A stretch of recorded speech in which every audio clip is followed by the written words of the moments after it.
Vou passar agora para o PAV, que ainda está dentro desse universo de pressão assistida proporcional. Só que o PAV Plus, ele usa a equação do movimento. A equação do movimento é um clássico, né, que se baseia que a pressão da via aérea está vencendo um componente elástico e um componente resistivo. Tá? O componente elástico está associado ao volume e o resistivo associado ao fluxo. No PAV, ele quer estimar quanto que é a pressão muscular. Então, ele divide pressão da via aérea, na verdade, pode ser empurrada pelo ventilador e puxada pelo paciente. E aí o total é a soma desses dois. Então, o que ele faz é, por meio de um algoritmo, estimar como que é a PEMUS, fazendo a monitoração é contínua, mas para conseguir separar o que é resistência de complacência, de componente elástico, de resistivo, ele tem que fazer uma pausa, que é como a gente faz, né, pausa no ventilador para conseguir eliminar o componente resistivo durante o fluxo zero. 0,3 segundos a cada 8 a 15 ciclos de forma aleatória. Então, é quase como se fosse uma medida de P01, assim, sabe? O paciente não percebe a ponto de conseguir reagir. Então, essa medida ele vai corrigindo essa estimativa de complacência e resistência. E por que isso é importante? Porque a gente pode dar um grau de suporte para o paciente que é baseado no trabalho respiratório dele. Então, esse trabalho respiratório tem uma janela que visa ficar entre 0,3 a 0,7 joule por litro. Então, isso daqui aparece na tela do ventilador, que é da Medtronic, né? Então, 840, acho que 980, os mais novos têm essas modalidades.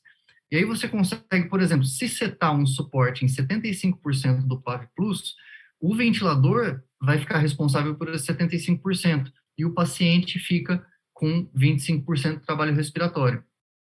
E aí, essa quantidade de suporte você vai conseguindo ajustar tanto para resistência quanto para elastância. Então, você pode diferenciar esse componente, e aqui só uma ilustração mostrando qual que é o impacto do ajuste. Por exemplo, se você der 80% para o componente resistivo do PAV e 20% para o componente de elastância. Ele vai dar muito mais suporte na parte inicial do fluxo, porque ele entende que é um paciente que tem uma dificuldade maior para ventilar baseado no componente resistivo. Então, é ali que vai ter a maior ajuda, né? Sendo que, em contraste, se você favorece mais um suporte do ventilador no componente de elastância, o padrão do fluxo muda. Então, ele não vai ajudar tanto no começo da inspiração e mais no final da inspiração.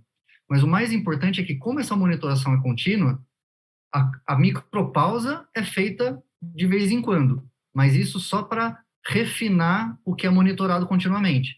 E é essa monitoração contínua que faz com que ele estime a pressão muscular, e a ciclagem, ela acontece baseado nessa estimativa da pressão muscular. Então, é muito semelhante ao NAVA, em que o PAV Plus entende que o paciente quer exalar porque está reduzindo o esforço muscular dele no modo espontâneo.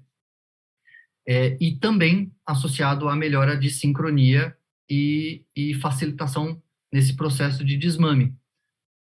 O Ivens, eu sei que tem experiência com PAV Plus, eu nunca tive a chance de... Eu já vi pacientes em PAV Plus em que eu participei da discussão, mas eu propriamente pilotei e acompanhei por vários dias.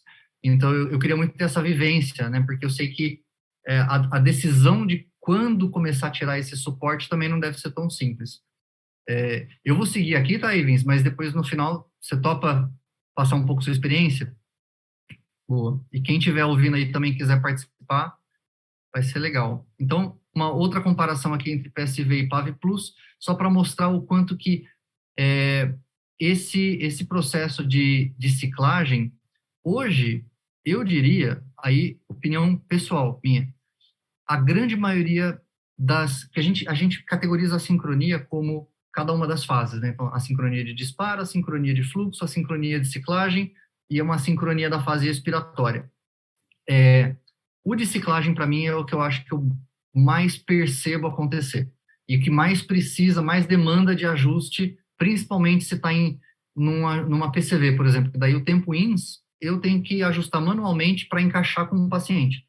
E aqui a gente vê, por exemplo, um overshoot de saída, né? Então, tem uma pressão adicional depois que o paciente começa a relaxar. Aí, então, uma ciclagem tardia, poderia encurtar um pouco essa ciclagem aqui também. Mas com o PAV Plus, essa monitoração da PEMUS também ajuda nesse cycling off. Então, eu acho que essas ferramentas que facilitam a ciclagem, pela minha experiência, eu sinto que eu consigo ver uma vantagem muito clara nisso, porque eu acho que disparo pode acontecer, mas geralmente um problema no disparo, quase sempre eu vejo como uma consequência do ciclo anterior, sabe? Como por exemplo, uma sobreassistência, uma pressão de suporte excessiva, geralmente faz com que a exalação também seja prolongada, a inspiração foi prolongada, então aí começa a ter esforço ineficaz. Então, não é necessariamente um problema do disparo, porque se você ajustar a ciclagem, talvez você passe a ter um paciente disparando um pouco melhor.